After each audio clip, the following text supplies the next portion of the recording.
Hello students, मैं आपकी faculty प्रीति Jamshed women's college के ज्योग्राफी डिपार्टमेंट से हूँ। आज जो मैं आपके पास लेक्चर लेकर आई हूँ वो है जेरीमैंडरिंग। तो बहुत से बच्चों को ये शब्द सुन के बहुत बार क्वेश्चंस किए कि मैम ये टॉपिक है, मुझे समझ में नहीं आ रहा है, जेरीमैंडरिंग होता क्या है। फिलहाल बच्चों ध्यान से सुनिएगा, ये आपकी पॉलिटिकल ज्योग्राफी का पार्ट है जेरीमैंडरिंग। ठीक है, तो ये आपके लिए नया शब्द है, आपने कभी पॉलिटिकल ज्योग्राफी पढ़ा नहीं है, इसी वजह से ये शब्द आपके लिए सुनने में नया है। तो क्योंकि आप जितने भी हमने ज्योग्राफी शुरू से आपने इंटर से जो भी पढ़ाई की है और आपने देखा था स्कूल में भी, इस शब्द के बारे में जिक्र कहीं नहीं था, स्कूल प्लस 2 में ये जिक्र नहीं था। तो ये नया शब्द है जेरीमैंडरिंग। जेरीमैंडरिंग को अगर समझने की कोशिश करें कि जेरीमैंडरिंग है क्या, तो मैंने आपको बताया है यहाँ पे, उसके बाद मैं अच्छे से एक्सप्लेन करूंगी। जेरीमैंडरिंग मीन्स होता है निर्वाचन क्षेत्रों की सीमाओं का किसी पार्टी या व्यक्ति हेतु परिवर्तन। उन्होंने क्या कहा है, निर्वाचन क्षेत्र की बात की है। निर्वाचन क्षेत्र जो होता है, निर्वाचन क्षेत्र किस तरह का क्षेत्र होता है, संसदीय क्षेत्र हो सकता है, विधानसभा क्षेत्र होता है, वार्ड क्षेत्र होता है, जो भी क्षेत्र पर्टिकुलर इलेक्शंस के लिए जो क्षेत्र होता है निर्वाचन क्षेत्र, वहां पे क्या करते हैं, उनकी सीमाओं का किसी पार्टी या व्यक्ति हेतु परिवर्तन, पार्टी के लाभ के लिए, किसी व्यक्ति के लाभ के लिए, या पर्टिकुलर किसी पार्टी की हानि के लिए, और पर्टिकुलर किसी व्यक्ति की हानि के लिए क्या कर रहा है, उस क्षेत्र की सीमाओं का परिवर्तन। बात आप समझिए। तो जेरीमैंडरिंग का मतलब यही है। तो उसके बाद ये इसका उद्देश्य क्या होता है, ध्यान से सुनिएगा। इसका उद्देश्य होता है विरोधी दलों को कमजोर करना। कोई भी विरोधी दल है उसको कमजोर करने के उद्देश्य से निर्वाचन क्षेत्र की सीमाओं का किसी पार्टी या व्यक्ति हेतु परिवर्तन किया जाता है। बात आपको समझ में आई? तो अब हम इसको डिटेल से जानेंगे कि जेरीमैंडरिंग क्या है, किस तरह से है। निर्वाचन भूगोल के अध्ययन का एक विशेष पक्ष चुनाव क्षेत्र का अध्ययन है। मतलब हम अगर निर्वाचन भूगोल पढ़ रहे हैं तो उसका एक पक्ष चुनाव क्षेत्र है। क्योंकि हम ज्योग्राफी को अगर देखें तो ज्योग्राफी में मानव भूगोल का ये पार्ट आता है, निर्वाचन भूगोल। तो ये चुनाव क्षेत्र का अध्ययन है। चुनाव क्षेत्र एक क्षेत्रीय इकाई है जिसके आधार पर प्रतिनिधियों, प्रधानमंत्री, मुख्यमंत्री, गवर्नर, राष्ट्रपति आदि का चुनाव किया जाता है। तो चुनाव क्षेत्र एक ऐसी इकाई है जहां पर जिनके आधार पर प्रतिनिधियों का चुनाव होता है। जो प्रतिनिधि कौन होते हैं, प्रधानमंत्री होते हैं, मुख्यमंत्री होते हैं, गवर्नर होते हैं, राष्ट्रपति होते हैं, आदि का चुनाव किया जाता है किसी चुनाव क्षेत्र को के अंतर्गत। यह प्रत्यक्ष शासन व्यवस्था है जहाँ सभी पदों के लिए जनता वोट देती है, और जैसे संयुक्त राज्य अमेरिका, दूसरी ओर भारत में भी जनता प्रतिनिधियों का चुनाव करती है तथा प्रतिनिधि अन्य उच्च शासन अधिकारी जैसे मंत्री, मुख्यमंत्री, प्रधानमंत्री, राष्ट्रपति आदि। ठीक, अगर मेन इसका मतलब क्या था, ये हमारे विषय के अंतर्गत नहीं आता है, लेकिन हमें जानना होगा कि किन का चुनाव हो रहा है।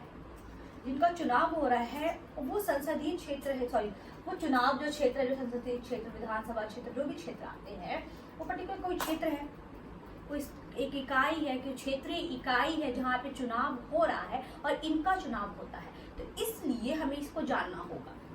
और ये हमारा कोई विषय, मुख्यमंत्री का चुनाव कैसे होता है वो हमें मैटर नहीं करता, हमें पढ़ना है जेरीमैंडरिंग क्या है। तो ये विषय के अंतर्गत नहीं है, लेकिन हमें समझना जरूरी है। तो मूल तथ्य यह है कि चुनाव का आधार क्या है, क्षेत्र होता है। जो भी चुनाव हो रहा है उसका आधार क्या है, क्षेत्र है। जैसे संयुक्त राज्य अमेरिका के काउंटी, भारत में विधानसभा, संसदीय क्षेत्र आदि।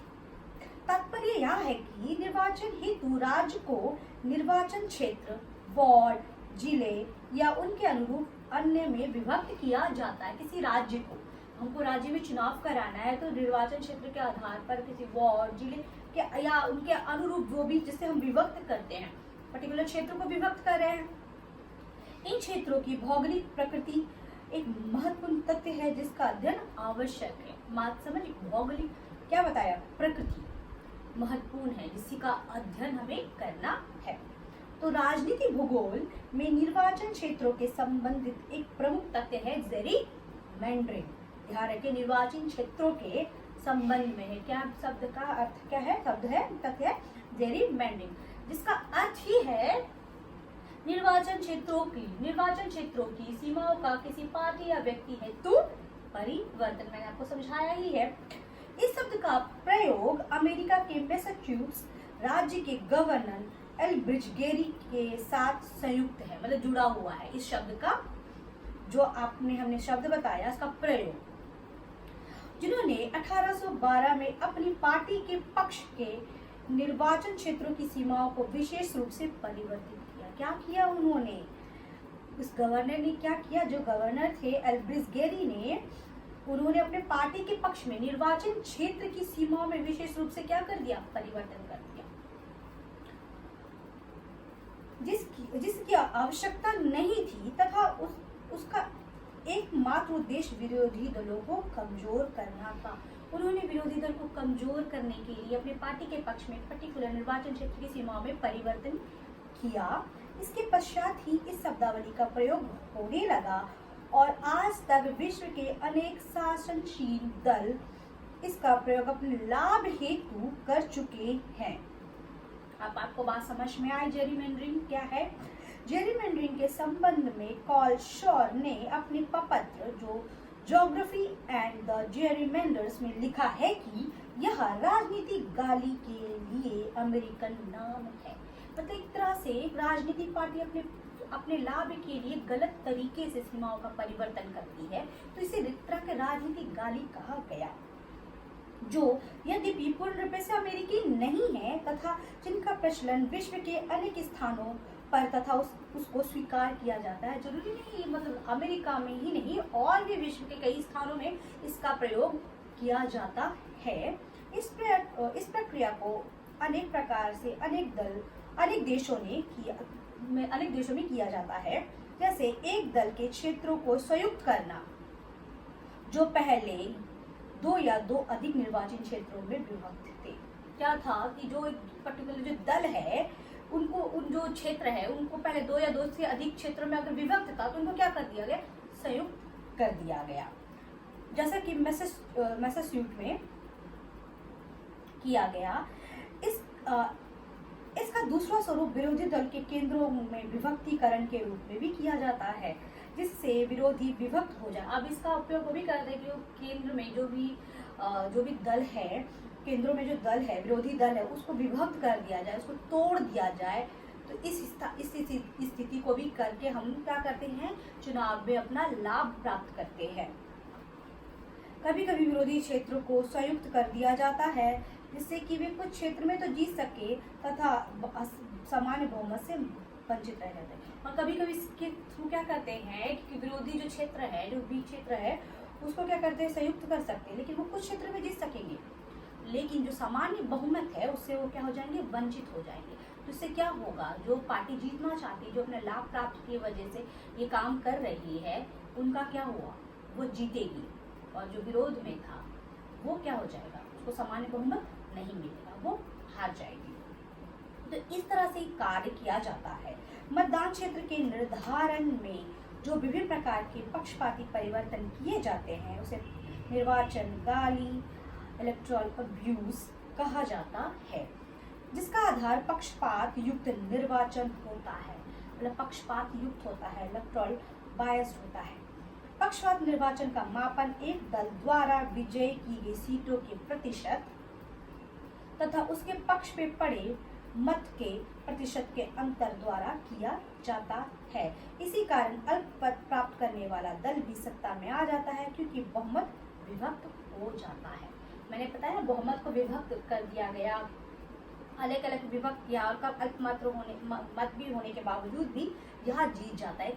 पक्षपाती तरह का क्षेत्रों को, जिस तरह से क्षेत्रों को, निर्वाचन क्षेत्रों को जिस तरह से इन्होंने परिवर्तन किया है, उस सीमाओं के परिवर्तन की वजह से एक पक्षपाती निर्वाचन होता है, जिसकी वजह से कि अल्पमत के बावजूद भी ये जीत जाता है। और पक्षपाती निर्वाचन का जो मापन होता है, एक दल द्वारा विजय की गई सीटों के प्रतिशत, जो दल विजय की उसकी सीट और उनके पक्ष में पड़े मत के अंतर को देखा जाता है। आगे बढ़ते हैं। इस प्रकार की जेरिमैंडरिंग न केवल संयुक्त राज्य अमेरिका अपितु अनेक देशों में सत्ता पक्ष समय समय पर करता रहता है। जेरिमैंडरिंग ज्ञात करने के दो सामान्य तरीके हो सकते हैं। प्रथम, निर्वाचन क्षेत्रों की सीमाओं का मानचित्र पर अंकन एवं उसमें हुए विविध परिवर्तन का प्राकृतिक तथा सांस्कृतिक तथ्यों के साथ समायोजन। इसमें क्या करते हैं, निर्वाचन जो क्षेत्र होते हैं उनकी सीमाओं का जो मानचित्र पर अंकन करते हैं और जिसमें जो परिवर्तन होता है सांस्कृतिक और प्राकृतिक और सामाजिक तथ्यों का समायोजन करके इनकी सीमाओं का क्या कर रहे हैं, चेंज कर रहे हैं। मानचित्रों के जो मानचित्र में जो सीमाएं थी उनको चेंज किया जाता है, जो उनमें परिवर्तन किया जाता है। और दूसरा है, निरर्थक वोट को ग्राफ में अंकित कर यह ज्ञात किया जा सकता है कि किस दल को कितने प्रतिशत वोट प्राप्त हुए हैं। निरर्थक वोट के द्वारा ग्राफ में अंकित किया जाता है कि कितने प्रतिशत से कौन सा दल जीता है या कौन सा दल हारा है, जो भी है उसको ग्राफ के द्वारा अंकित किया जाता है। प्रेस्कॉट ने अपने अध्ययन से स्पष्ट किया कि अनेक दल निरर्थक वोट के आधार पर लाभान्वित होते हैं। इन्होंने बताया कि बहुत से जो दल है निरर्थक वोट के आधार पर अपना लाभ प्राप्त करते हैं, जीतते हैं। अनेक देशों में कुछ सीट केवल विशेष जाति तथा अथवा समुदाय के लोगों के लिए निर्धारित होती है। इसका निर्धारण शासन पर आसीन पार्टी करती है। निश्चित है कि उसके निर्धारण में पार्टी का हित महत्वपूर्ण होता है। अब पार्टी अपने हित के लिए इस तरह की वोट का काम करती है। भारत में जनजाति एवं पिछड़ी जातियों के लिए सुरक्षित मतदान केंद्र है। यद्यपि यहाँ इनका निर्धारण निर्वाचन आयोग द्वारा वहाँ की जनसंख्या में विशेष जाति के प्रतिशत के आधार पर किया जाता है। निसंदेह यह प्रक्रिया भौगोलिक अध्ययन का प्रमुख विषय है, जिसके माध्यम से निर्वाचन क्षेत्र की सीमा परिवर्तन वास्तविक तथ्यों को प्रकाश में लाया जा सकता है। आपने जाना कि किस तरह से इस तरह के अध्ययन करके हम वास्तविक मतलब सीमा में जो परिवर्तन होता है, क्योंकि पर्टिकुलर जो सीमा होती है कोई भौगोलिक क्षेत्र ही होता है, उसमें जो परिवर्तन होता है इस तथ्यों को उजागर किया जाता है। तो आपने जाना कि जेरिमैंडरिंग है क्या, जेरिमैंडरिंग से जो भी डाउट्स है वो आपके क्लियर हो चुके होंगे, मेरी यही आशा है। और आपको जो भी अगर आपको वीडियो पसंद आ रहा है तो प्लीज़ कमेंट बॉक्स में कमेंट करना, ताकि मुझे पता चल सके कि ये वीडियो आपको समझ में आई। आज तक का लेक्चर यहीं तक था। आज के लिए धन्यवाद।